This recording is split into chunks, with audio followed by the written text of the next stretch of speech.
In the Galapagos Islands, both in time and space, I felt myself brought within reach of that great fact, that mystery of mysteries, the first appearance of new beings on this earth.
By October 1835, we had been in the Galapagos archipelago for some 3 weeks.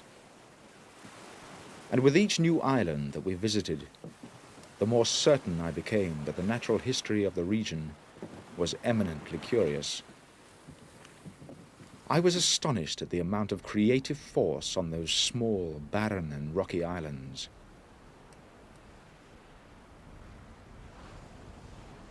Most of the plants and animals I had thus far examined appeared to be aboriginal creations, found nowhere else on our planet.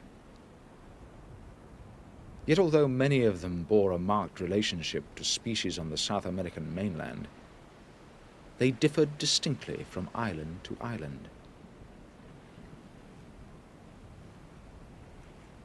I had no answer to the mystery, but of one thing I was convinced. In quite recent geological times, the unbroken ocean was here spread out.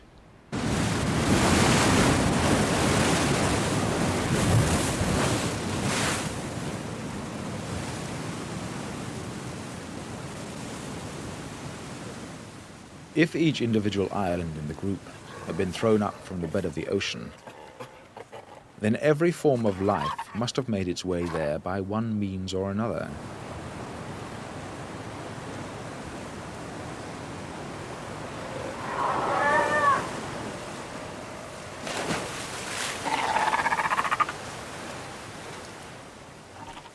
To me, it was clear enough how some of the colonists had arrived on those lava-strewn shores. The many fur seals must have come north, all the way from the Antarctic, with the cool currents sweeping up from the southern oceans. It was truly extraordinary to watch these creatures in their winter overcoats beneath the warmth of the equatorial sun.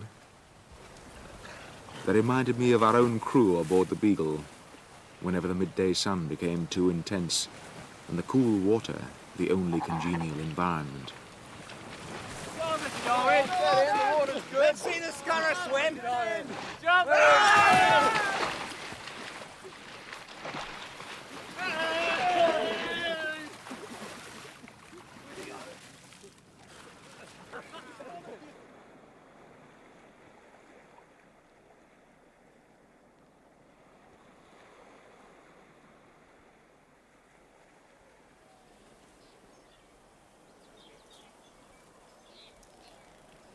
But what of the many reptiles that could not swim? The tortoises and land lizards that abound throughout the Galapagos.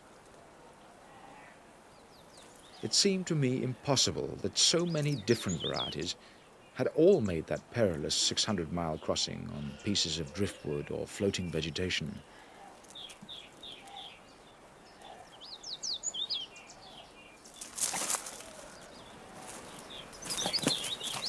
I watched a pair of land lizards fighting over a piece of territory.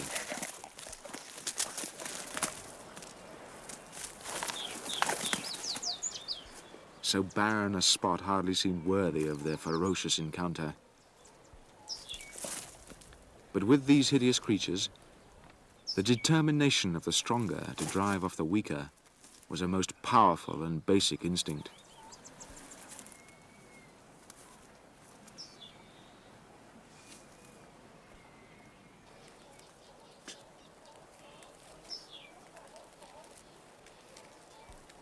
No pity was shown to the loser.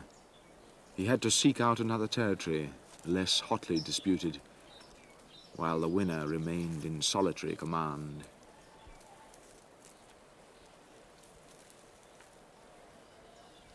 In my imagination, I tried to conceive of those distant epochs when reptiles similar to these, but of enormous size, dominated the world. I had the feeling that I was nearer than I had ever been to the beginnings of life.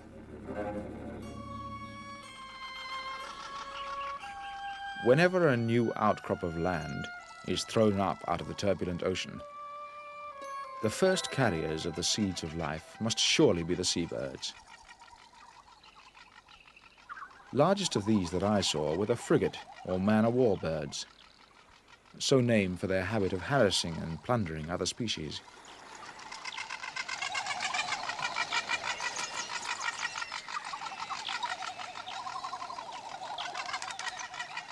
They had been reported as much as 1,000 miles from the nearest land, even though they lack the ability to alight on the surface of the water. And this must increase the likelihood that they carry seeds and tiny insects with them from their place of departure, lodged in their claws and plumage.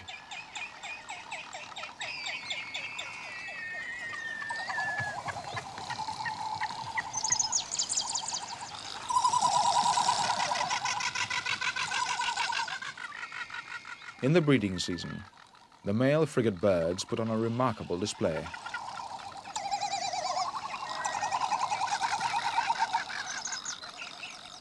Directly under their throats, they have a bright red inflatable pouch. It acts as a potent lure to the females patrolling the skies above them in search of a partner.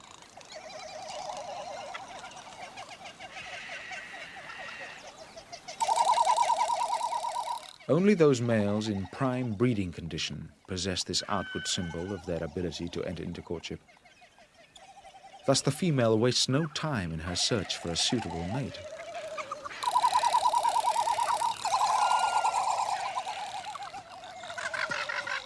As with the lizards and other species I observed, the same principles appear to be at work. In the relentless struggle for life, only the strongest and most vigorous survived.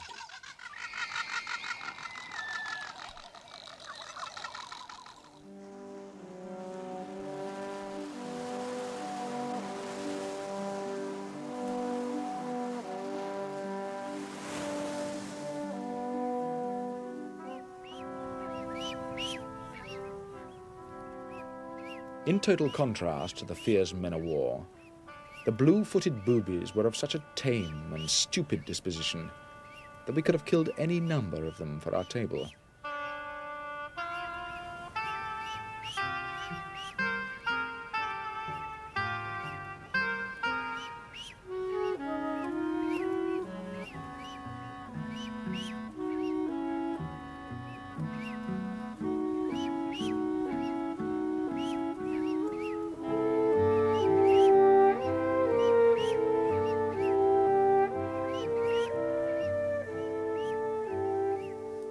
But even such large and unharassed colonies of seabirds had devised means of ensuring that the strongest will survive.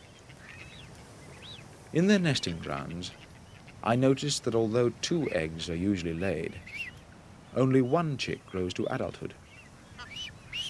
The one that first succeeds in gaining its parents' attention on each return from a fishing expedition.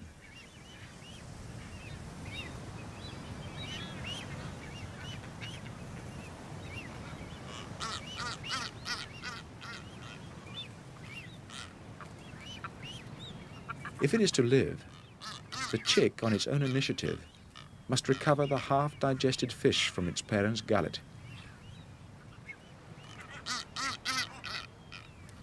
How can the harsh lessons of existence be learned so young, except by instinct?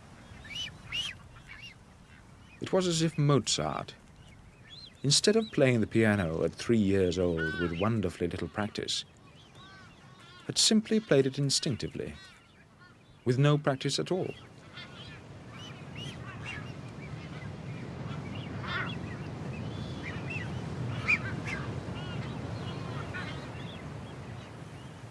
Is that starboard gallant sheet jammed? Check Yes, right it is. away. It's jammed. Starboard main topsail Right. sheet. Up aloft to the foremast. Starboard gallant sheet seems to be jammed. Can you clear it? Aye, sir. An activity as complex as sailing the Beagle Port gallant sheet. clearly requires skill and coordination on the part of her crew. Hoist the inner jib when ready. Aye, sir. Yet I was observing activities in the natural world requiring an equal measure of skill, some indeed of infinitely greater complexity. Unless some other species were of equal intelligence to man, then the only way they could perform such tasks must be through inherited instinct.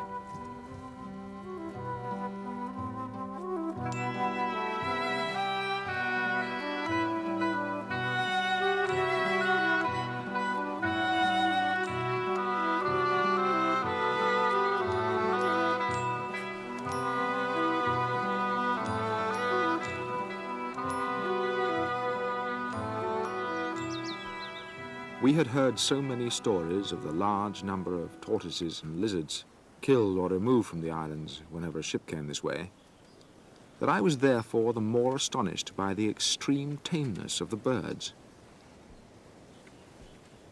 The doves, particularly, have been greatly persecuted by sailors, who took cruel delight in knocking down the pretty creatures as if their very tameness were an affront. I was told a man might kill 6 or 7 dozen in a morning's walk. Yet, in spite of this persecution, the birds did not readily become wild.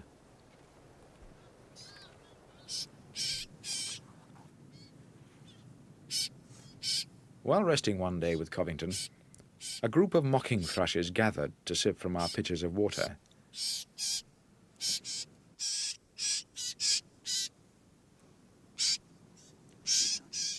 They had yet to learn that man is a much more dangerous animal than a lizard or a tortoise.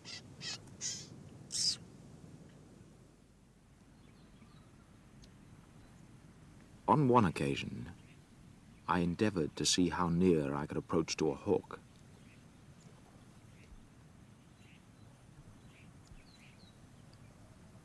An English hawk would long since have taken fright,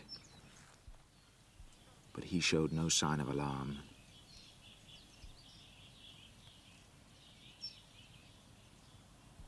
As I moved closer, he continued to stand his ground. It was only when I finally raised my gun that he decided to take himself off.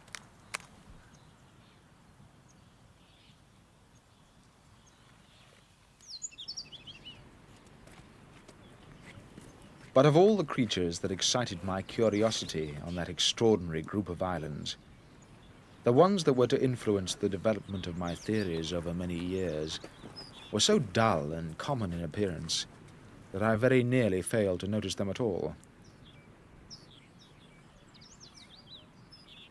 These were the finches that climbed and darted about amongst the cactus trees and other bushes. Although they were all clearly related to each other, there were also distinct differences, particularly in the size and shape of their beaks.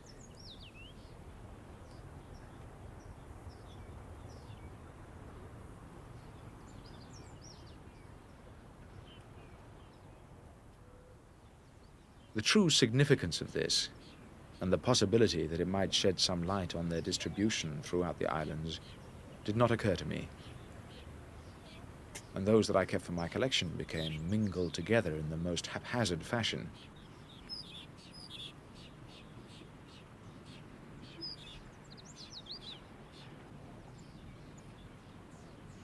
Between us, we had observed 26 species of land bird on the Galapagos Islands, of which 21 can be found nowhere else. But of the 11 marine birds we counted, only 2 were unique. Why this should be so, I could not deduce, unless the land birds, with their greatly restricted mobility, had undergone changes after their arrival.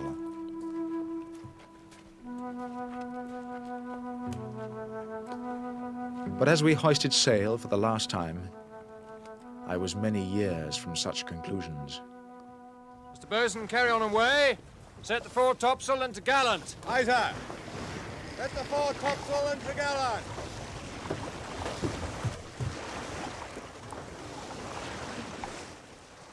It is the fate of every voyager, when he has discovered what object in any place is most worthy of his attention, to be immediately hurried from it.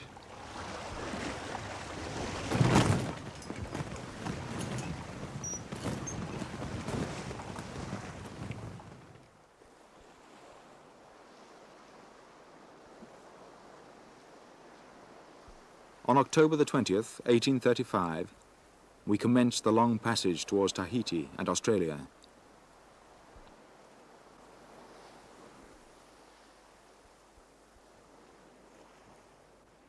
I wish we'd kept a better record of exactly which island some of these finches came from, Covington. Didn't seem very important at the time. If you don't mind my saying so, sir, I think we collect too much. Just occasionally, sir. They're all slightly different, that's the problem. Take a look at their beaks. You can actually arrange them in order. The ones with large beaks at this end, tapering down to the sharp and narrow beaks over here. I can see that, sir. The trouble is I don't have a complete record of exactly which island the birds came from. Perhaps the captain could help you. His notes are very detailed. Does he have the names of the islands where he got his finches? I think so, sir. Colour of the eyes, everything. A thumping incompetent I am, Covington.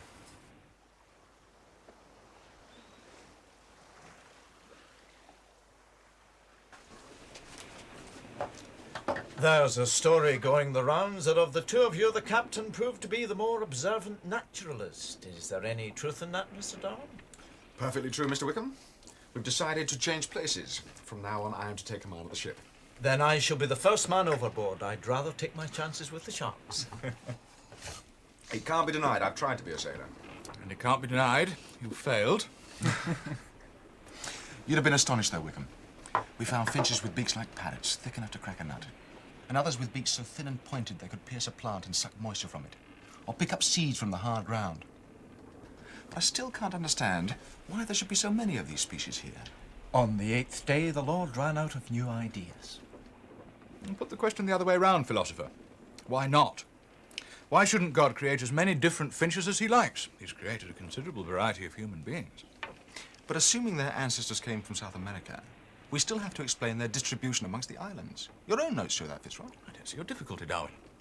We know that the currents between the islands are very strong, Yes, I can vouch for that. and the winds generally light. They would appear so. With very little inducement to migrate from one island to another, the climate and vegetation being much the same, they simply stay where they are. But we never saw so many species of finches on the mainland. We never looked. Earthquakes seemed more important at the time, as I recall. But why should such tiny spots of land get their own species? I see the Galapagos as a wonderful example of the works of nature. Each creature perfectly adapted for the place God intended for it. A Garden of Eden. I thought you said it was more like the first ring of hell, Captain. I was not speaking of a human paradise, Mr. Wickham. Well, my own observations were a thorough mess. I almost wish I could persuade you to turn the ship round and go back again. That you cannot. It never occurred to me that islands in sight of each other could have such different fauna. Well, don't let it worry you, philosopher. I'm glad my notes proved of some small assistance. And if I might venture a suggestion, in the future, observe the mysteries of nature rather more closely and theorize about them rather less.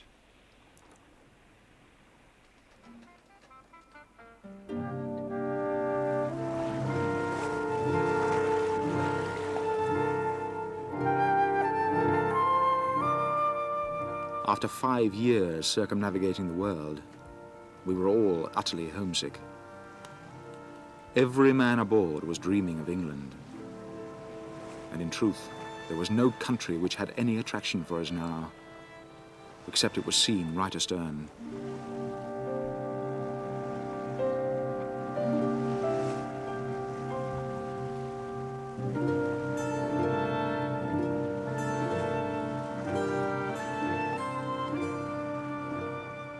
Well, don't read it now. Go through it at your leisure and give me your opinion in a day or so. I'm sure it's a most excellent account. Of course, it's far from finished. But I've covered the salient features of the voyage more than adequately, I think. Some may find it overlong, but I'm convinced that a proper record should be set down. It's unthinkable it should all just end in oblivion. What of your own work? I've kept a diary, as you know, but as much for my own use as anything. Parts of it might prove of a more general interest. If you were agreeable and would consent to put it at my disposal, there might be some way of incorporating it with my own narrative. I'm afraid it's little more than daily chit-chat. Well, I'm thinking particularly of the land journeys when I was not present. To omit those would be to give an incomplete account of our adventure. That's very kind of you, Fitzroy. Much of it's already in England, but if you think it will be of any use, of course. And some of your notes as the ship's naturalist might take the form of an appendix. Oh, we can discuss the details later. Meantime, I'd be most grateful of your opinion of my poor efforts.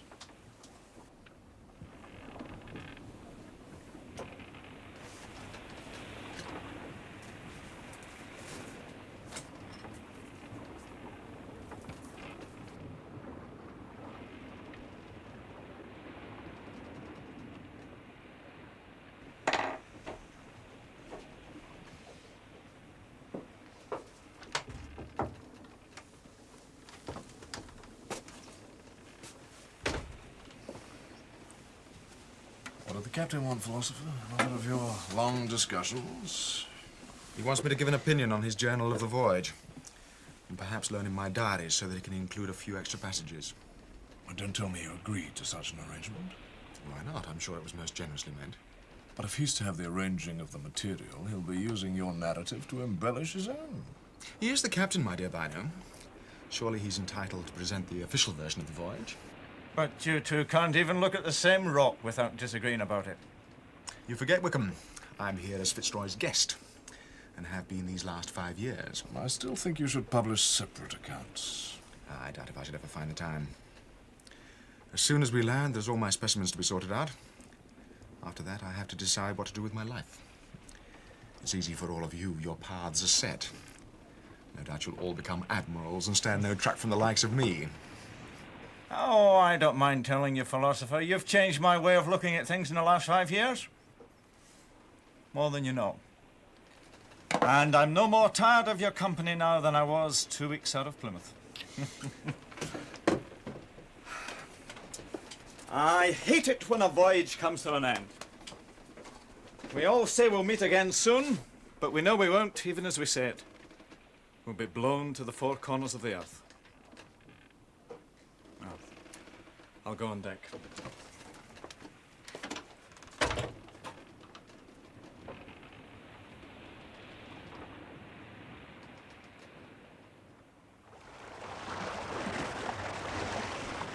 With Fitzroy's words in mind, I began to record in my diary a summary of our experiences.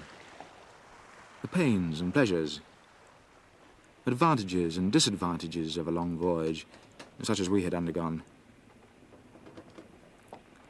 Without doubt, it was a high satisfaction to behold various countries and the many races of mankind. But that in itself is not enough. It is necessary to look forward to a harvest, however distant it may be, when some fruit may be reaped, some good effected. Among the scenes which had most deeply impressed themselves upon my mind, none surpassed the great primeval forests, undefaced by the hand of man. Whether they were the lush tropical areas of Brazil or those of Tierra del Fuego, where death and decay prevail.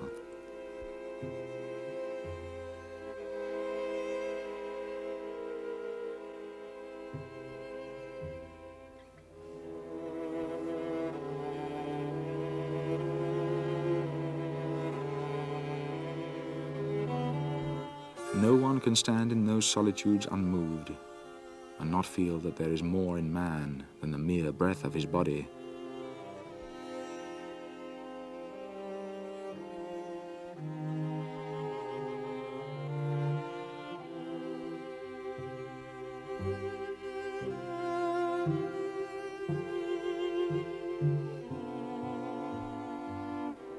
Why should those arid wastes have taken so firm a hold on my memory? I can scarcely analyze the reason, but it must be partly owing to the free scope given to the imagination.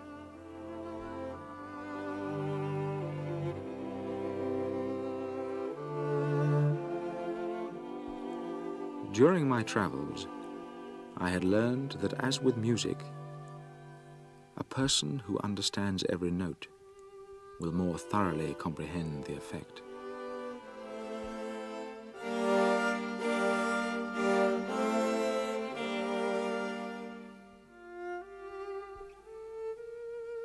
When looking down from a great height, the mind, undisturbed by minute details, becomes filled with the stupendous dimensions of our world.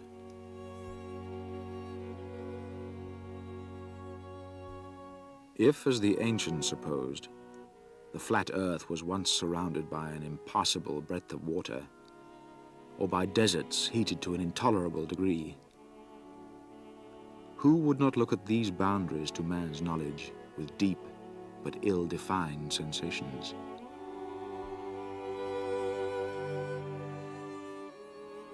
Why not a catastrophic flood? A terrible deluge. The waters rise, pounding the stones together. Mountains collapse into the valleys, leaving sheer walls of rock. Then the waters fall away. But the pebbles, Fitzroy. You can't produce millions of pebbles as smooth and as round as this in 40 days, or even 400 days. If the Almighty can create a round earth and a round moon, why should a few round pebbles be beyond him?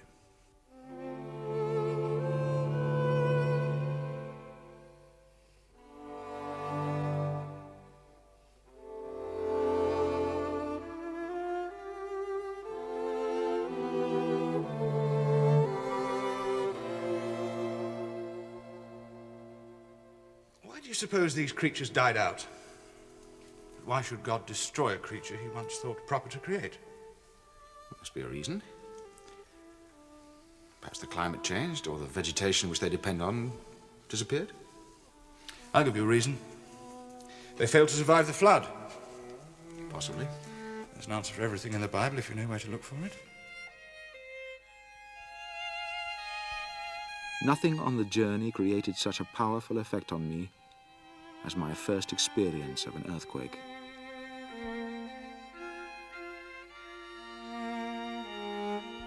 The earth, which is considered from our childhood as the very emblem of solidity and security, moved beneath our feet like the crust on a fluid. When I saw the labored works of man overthrown in a minute, I felt the insignificance of his boasted power. Extraordinary. Seashells.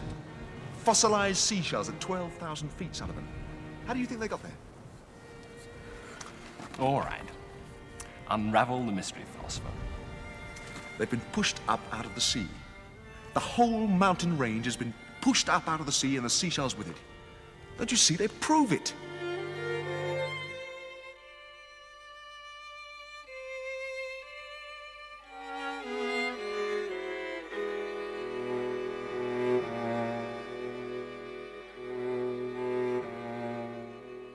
Why do you persist in trying to undermine my beliefs?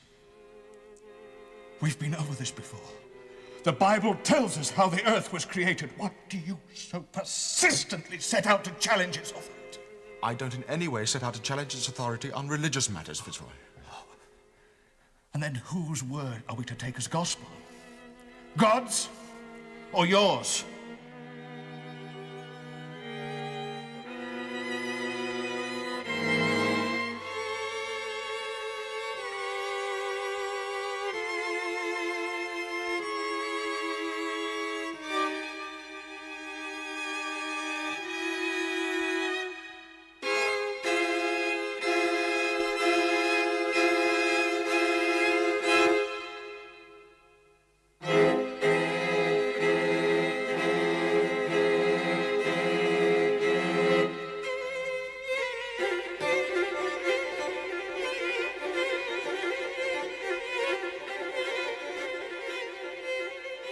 Mr. Darwin, sir. Mr. Darwin, sir. What is it, Masters? It's not mustard, sir. It's Mellish. Sorry, Mellish. It's a long time now since he died, sir. Masters? Yes, more than 4 years. He used to bring me a drink, you know, like you. I know, sir. We joined the same day. Mellish? How old were you when we sailed? 13, sir. 13. I'm 18 now, sir. It's more than a quarter of your life you spent on this voyage. That's right, sir.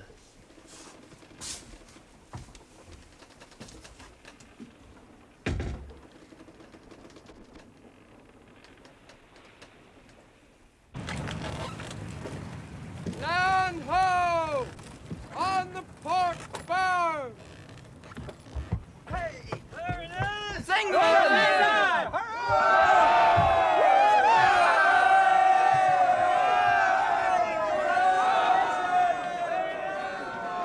Captain Fitzroy! Well done, sir. Fine voyage. 3 cheers for the captain! Hip, hip, hip! Hurrah! Hip! Hurrah! Hip, hip, hip! Hurrah!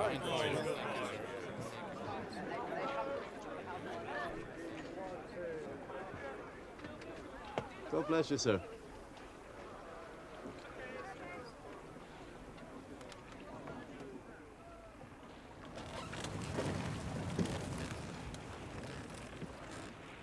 O most mighty God, thy mercy is over all thy works, but in special manner hath been extended towards us, whom thou hast so powerfully defended. Thou hast shown us the terrible wonders of the deep, and how the winds and seas obey thy command, that we may learn even from them hereafter to obey thy voice and do thy will. Continue, we beseech thee, this thy goodness to us, that we, whom thou hast saved, may serve thee in holiness and righteousness all the days of our life. Amen. Amen.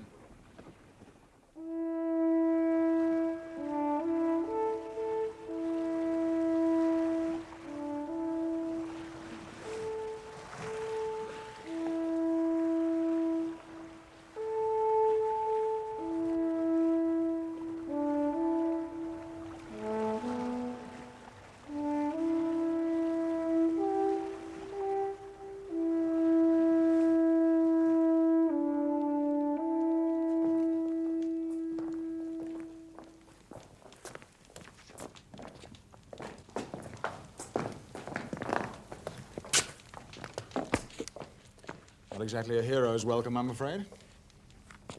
The traveller's return. English style. Perhaps the real reception's planned for Greenwich. Bands and bunting and cheering crowds. I shall miss it. There will be no real reception. I expect it'll be a month before their lordships at the Admiralty will condescend to see me. Like most human endeavour, our efforts are probably doomed to oblivion. You weren't expecting anyone, surely? There are no Darwins at Falmouth. But I shall be on the first stage to Shrewsbury. So, it's goodbye then? Yes. We shall meet again in London. The journals. God be with you, Darwin. And you, Captain Fitzroy?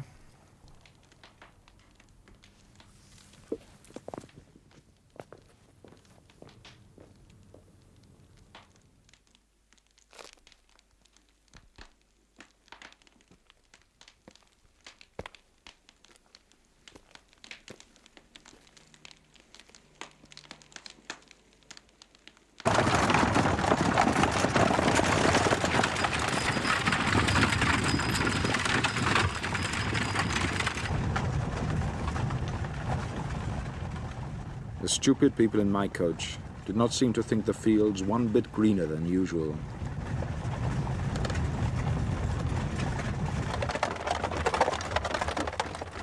But as for me, I felt, and still feel, that the whole wide world does not contain so happy a prospect as the rich cultivated land of England.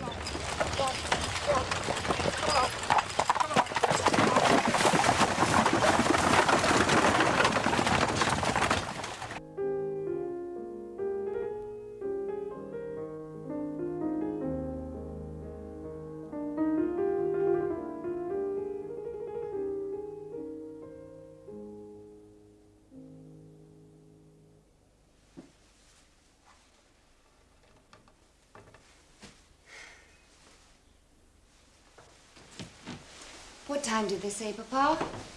About 3:30, I believe. They're half an hour late already. Oh, we've waited 5 years to see him. Another hour will make very little difference, my dear. 5 years and 136 days. And of all the tricks to play on his own family, he just arrives, with no warning at all. I should have fainted away with the shock. Oh, don't do that today, my dear. Young Charles might put quite the wrong interpretation on it. No, he's not interested in me. Poor Fanny was the one he had an eye for. I seem to remember him casting 1 or 2 glances in your direction. Don't tease, Papa. They're here.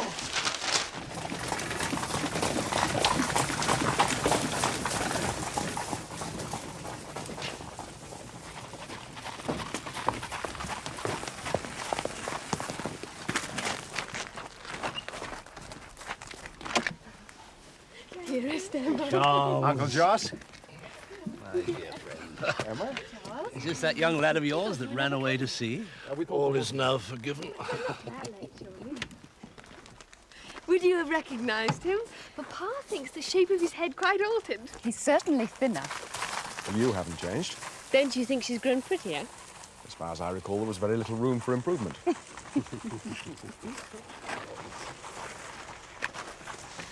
Oh, we've planted a few more trees, but otherwise I don't think you'll notice much difference.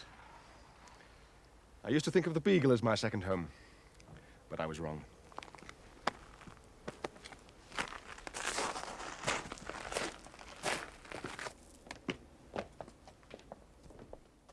What a wicked trick to play on your poor family, Charles, giving them no warning. It wasn't intended. The ship was due to dock at Woolwich, but I couldn't bear the thought of another day. So I left her at Falmouth and took the first coach I could find to Shrewsbury. Some of our servants made the arrival of Master Charles an excuse to get most excessively drunk. What news of Captain Fitzroy? Was it his company which drove you ashore in such a hurry? By no means. He's in the best of spirits. But his health. I believe there was some question about his state of mind. That was 2 years ago. He seems quite recovered. But nothing will ever change his peculiarities of temper. Judging by your letters, I don't think I should have liked him at all. I'm quite sure he has a brilliant life ahead of him. But I sometimes wonder whether it will prove a happy one. And what of you, Charles? What plans are you hatching? I wish I could be more certain. I have my specimens to sort out. I'm going to collaborate on the ship's journal with Fitzroy. And Henslow has arranged for me to meet Professor Lyle at Cambridge. But apart from that... Apart from that, he is no nearer the choice of a career than when he went away.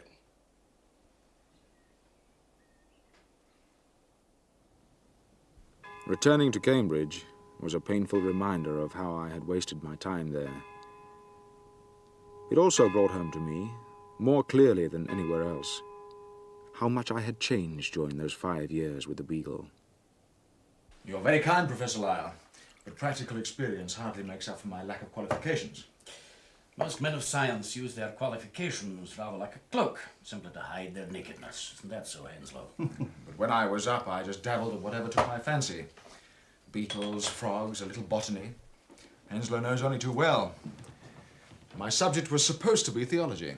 Yes, and you were woefully neglectful of that. Well, then, you're a Beagle graduate rather than a Cambridge one. So much the better for it. But even on the Beagle, if it hadn't been for your principles of geology, I wouldn't have known where to begin. But begin you did. I've been showing Lyle some of your notes and letters, Charles. He agrees with me. They're very impressive. It would take me months just to sort out my specimens. The British Museum wouldn't look at them. I think you'll find we've taken great care of them. Entirely thanks to you, Henslow.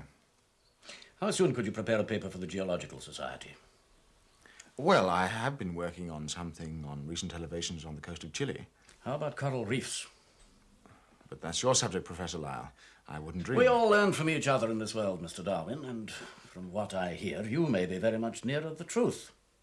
That's what matters in science. You may have gathered, Charles, Professor Lyle has a rather low opinion of some of his colleagues.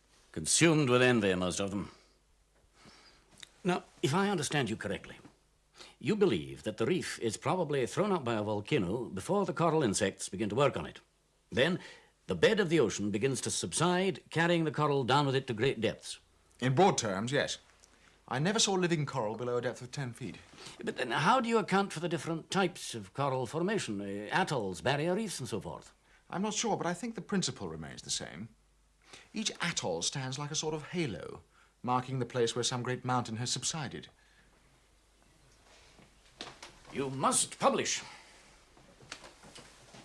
Before I steal the whole idea. And don't be deflected by the Zoological Society. They're after you too, you know. Seems to me, Charles, your chances of becoming a quiet country parson are beginning to look rather slim. Throughout that summer, whenever I could, I visited my uncle's family at Mayor Hall. He complains of palpitations around the heart. And he doesn't seem to be able to work for more than a couple of hours without a long rest. And what's more, he will go to immense lengths to avoid going out into society. Have you examined him? Oh, of course. Nothing but apparently contradictory symptoms. It could be any one of 100 causes. Prolonged seasickness, subtropical disease. I wish I knew. Will you give me a push, Charles? My dearest Emma, I am trying to concentrate. What are you writing that's so important? I'm finishing the introduction to my part of the Beagle Journal. I thought Captain Fitzroy was going to write it. He is. The main part, that is. But it's been agreed that my account should be a separate volume. How exciting! You'll be an author. Of course, it could just be nerves. A reaction from the voyage. In which case he should get married. That'd soon settle him down. You mean you want me to support the pair of them, eh? Why doesn't he marry her? Nothing will make me happier, you know that. I quite agree. Why doesn't he? Thoughts on Marriage by Charles Darwin. Advantages. Children, if it pleases God. Constant companion and friend in old age. Charms of music and feminine chit-chat. Come for a walk, Charles. It will be good for your digestion. I will in a minute. This is a tremendously important scientific study. Disadvantages. Terrible loss of time. If many children, forced to gain one's bread. If you want my opinion, you were a deal more amusing before you went away.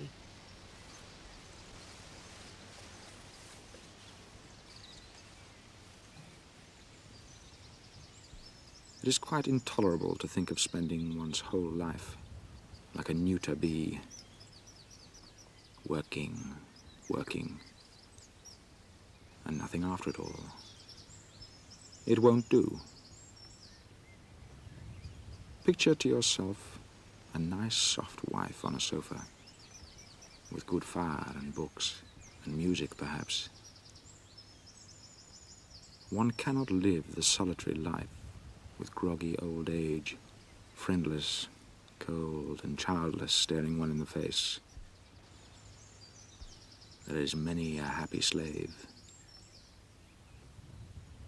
Conclusion. Marry, marry, marry.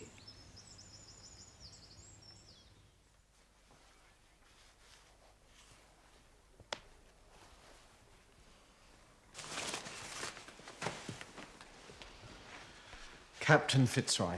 Thank you for coming, Mr. Wickham. The married man. Congratulations. It would seem there's nothing like a long voyage to weaken a man's resistance.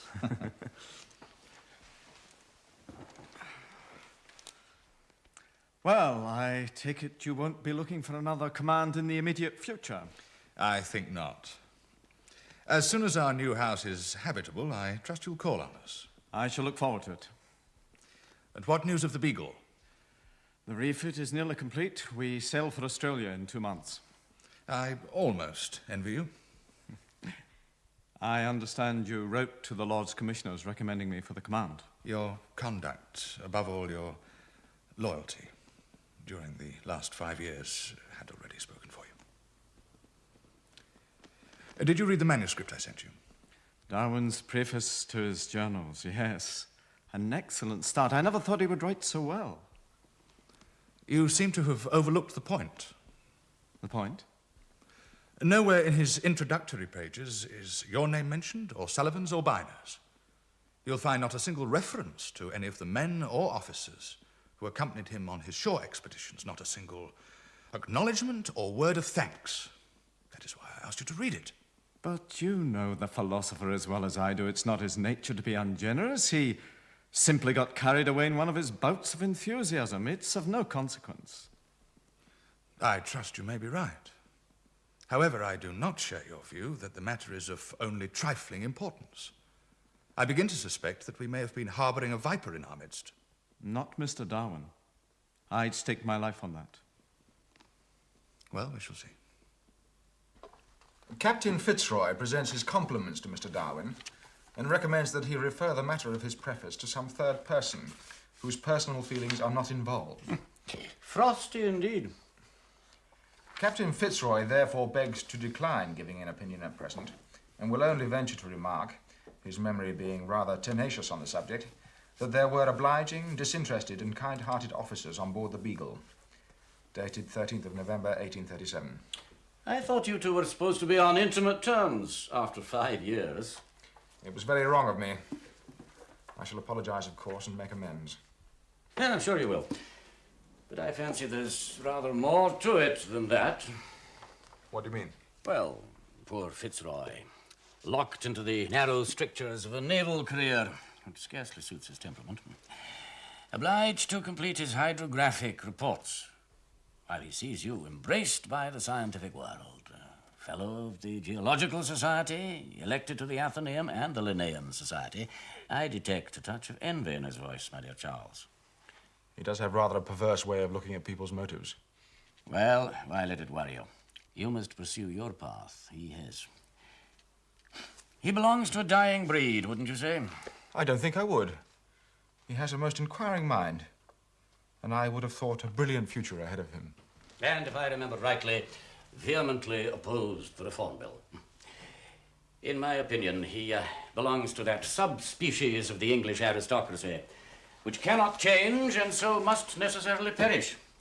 You don't really know him. He's certainly no dinosaur. The Navy needs men like him.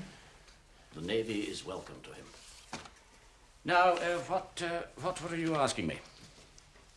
About species. Oh, yes. You think they all have a natural lifespan, just like an individual? Very possibly, yes. But what determines its length? That is the problem. Well, perhaps a change in the climate or vegetation. But then one would expect them all to perish, not just some of them. Suppose the world were in a state of continuous change. And species not immutable. You must tread very carefully there, Charles. That is one of the great heresies of our age. Are you dining at the club tonight? Not tonight. I must get a letter off to Fitzroy. Let him nurse his damaged pride a little longer. Come along.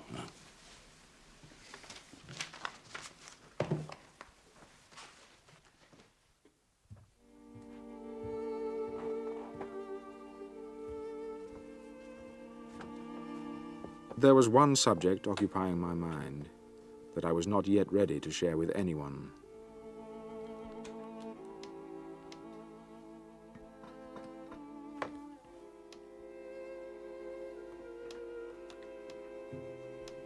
There are two kinds of generation. The vegetative, as we see in the grafting of apples and roses, and ordinary sexual generation, New individuals produced by grafting are absolutely similar. But with ordinary sexual generation, this is not so. Ancient Egyptian dogs and cats are certainly like those of today, but separate a pair and place them on an isolated island, and it is very doubtful whether they would remain constant. If the propagation of a new species is determined by the changing of old ones, then we begin to see why new animals in an area might resemble those that have long been extinct. Suppose that all animals and plants, old and new, are represented by an irregularly branched tree. As new twigs sprout, so many old ones die. With so much extinction, many ancient species would have no modern descendants. And amongst the species that do live on, there would be gaps. But if we accept the endless modification of species and their geographical grouping, what are the causes of these changes? If we let conjecture run wild, then all animals, our fellow brethren in pain, disease, suffering, and death, may partake from our origin in one common ancestor. We may all be melted together. The grand question which every naturalist ought to have before him is, what are the laws of life?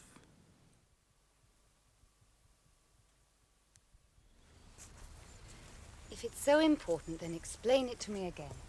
I'm much brighter than you appear to think. You know it isn't that. It's just that I'm probably hopelessly wrong. I won't mind, will I?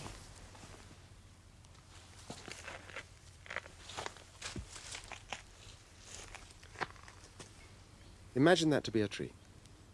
The tree of life, as you call it. The trunk, down here at the bottom, would represent the very first beginnings of life. Do you mean all life? Everything. The creation? If you like. Then gradually, the branches develop. And then they produce their own twigs. But when was there time for all this if the whole of creation lasted only a week? You have to imagine the changes happening over thousands of years. It's only when man intervenes that the process is speeded up.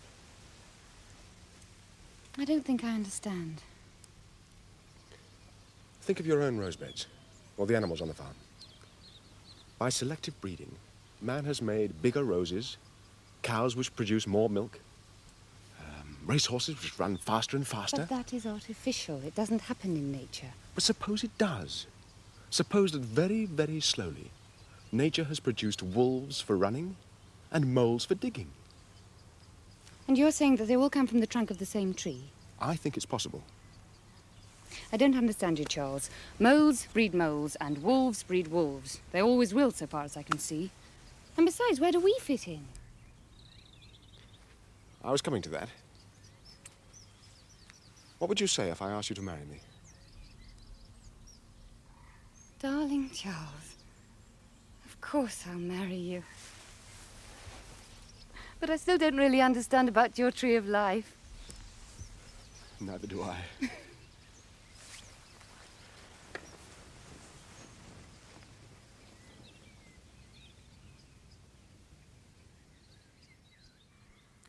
Wilt thou have this man to thy wedded husband, to live together after God's ordinance all thy days in the holy estate of matrimony? Wilt thou obey him and serve him, love, honor, and keep him in sickness and in health, and forsaking all other, keep thee only unto him, so long as ye both shall live? Then you answer, I will. I will. And then I say, who giveth this woman to be married to this man? Yes, and that's when you step forward, Uncle Josh. And I shall say, you have drawn a prize indeed. I think we should try to stick to the words laid down. So, after the exchange of rings, you have a choice of psalms. You can either have Psalm 128, blessed are all they that fear the Lord and walk in his ways, or you can have Psalm 67, God be merciful unto us and bless us, that thy ways may be known upon earth. You choose, Charles. I think the second. God be merciful unto us.